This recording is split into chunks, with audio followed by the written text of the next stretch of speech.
it's time for Coach's Chat with your host, Geno Myers. Along the side of him is the boys' head coach for the basketball team, Coach Larry Kakura. And this is all on your favorite channel, Carnation Channel 11, here in Alliance for the Lion City Schools. Now let's get it in with the host, Coach's Chat, Geno Myers. Let's go. Coach's Chat right now.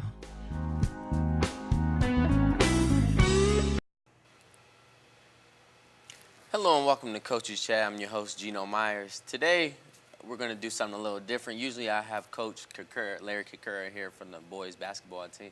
But today, we got a couple seniors that's going to be here on the show today. Today, right now, I have Robbie-Ann Fountain. How you doing? Good. We get right down to business. Senior, what did it take to get you prepared for this year? Well, we started off after last season. We did open gyms every week, and then we started during the summer. We had our open gym, and we had our summer league games, and we didn't really have time to practice for those or nothing. So we just had to come out there and just play our best and do what we knew how to do. Now, okay, coming to the basketball games over this year, couple problems with foul shots. Do you think it was just one person, or do you think it was all just one effort in missing these foul shots that needed? It really comes down to like the focus, like in practice. It started in practice, and like if you joking around and everything in practice, when you shooting your foul shots, then you're not gonna shoot them good in the game. Mm-hmm. And that's why I feel like I'm not blaming one person. I say it's a team thing, the whole team. We all could improve on our foul shots. Now, do you think it's the hesitation of if you say you miss your two foul shots and the next player on the team comes up to the foul line, you think he's thinking like, man, I can't miss these two? Do you think that's what really scared them when they go for those foul shots? I'm not sure if it's like maybe they thinking too much about it, or if they're not focused, or I'm not sure what it is really, but we all as a team should focus more in practice when we shooting and take it more serious, especially being the seniors. And I take account for that too. Mm-hmm. We all should be way more focused, and if the underclassmen see us focused and doing what we got to do, then they'll follow right behind us. All right. So what do you think it takes when you lose a game? What do you think it takes for the other teammates to, to keep their heads on straight? What do Coach tell you guys when you lose a game?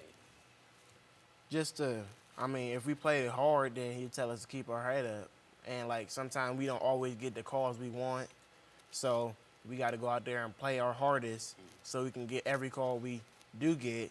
And if we don't get a call, then we just got to keep on playing through it and keep your head up, because if you let that affect you, then when the game goes on, you're going to continue to mess up, and it's going to keep on going downhill. Now, me and Coach had a talk a couple shows ago, if I can remember. We were talking about the attitudes towards the refs. You know, it's a saying that once you start off with a smart mouth to the ref, that draws the refs not to like you, and then there goes the other calls. Do you think that really affects Alliance because of who we are? I think it actually does. We just got that.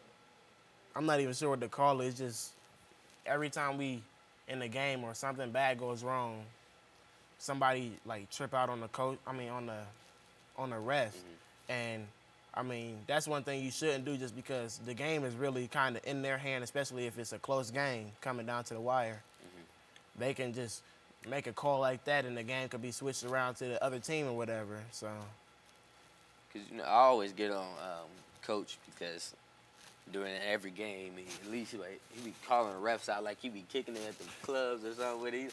Come on, Ken. What's up, Ken? I'm like, man, you act like you know these refs. Right. You know? Can we get a call? Because I remember one game, it was at least 23-3 on fouls. That's ridiculous.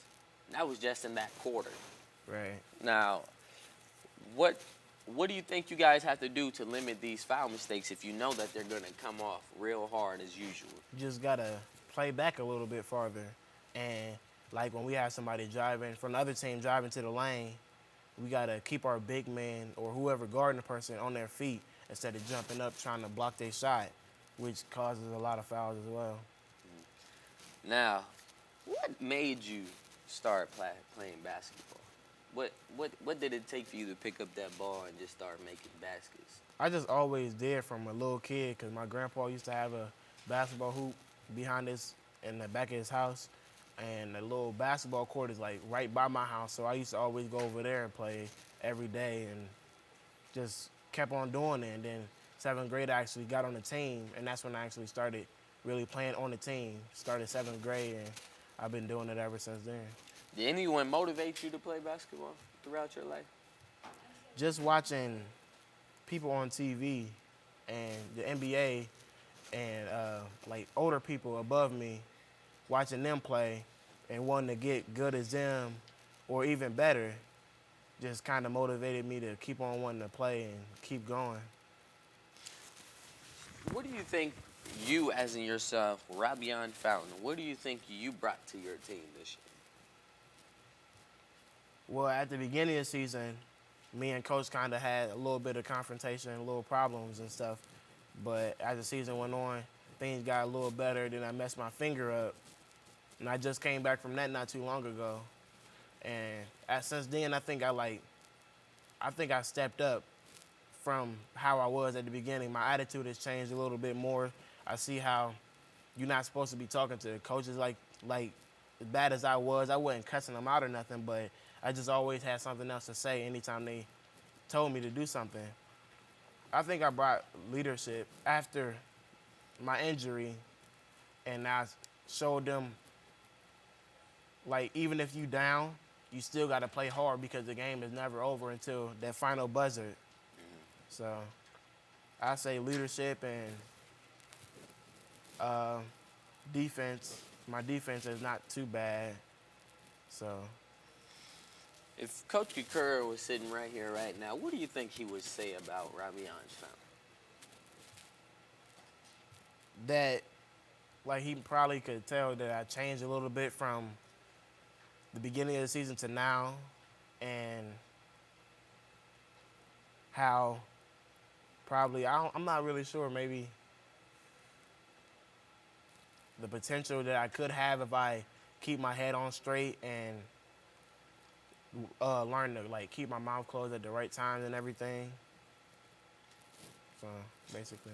Well, I want to thank you for having you on my show today, and hopefully get you back when the season is over. That way we can tell the audience about the results of the tournament games and everything. But that's 1 down, 2 to go. All right. 2 seniors to go. That's Rabion Fountain. And then stay tuned to see who we have next on the show.